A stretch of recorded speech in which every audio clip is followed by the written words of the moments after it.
నా మాటలు అగ్ని వంటివి కావా అని చాలామంది చాలా సంఘాలలో డయాస్ మీద అదే రాస్తారు. ఇక్కడ నా మాట అగ్ని వంటిది కాదా?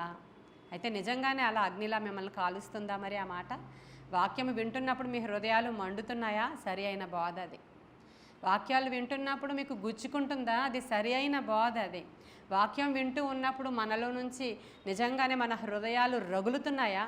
అది సరి అయిన బోధ. ఇవేమీ కాదు, చల్లగా ఉంది వాక్యం, అంతా మంచిగా ఉంది, మీరేం బాధపడకండి, ఏనాడో దేవుడు మీ కొరకు ప్రాణం పెట్టేశారు, మీకు ఎంచక్కటి ఆదరణ ఇచ్చారు, మీకు స్వస్థత అయిపోయింది, మీరు చేసిన పాపాలన్నీ ప్రక్షాళన అయిపోయినాయి, మీరు ఫ్రీ అవ్వండి, మీ మీద ఏం బాండేజెస్ లేవు, మీరు ప్రభువు దగ్గరికి రండి అనేటువంటి బోధలు కూడా ఉన్నాయి.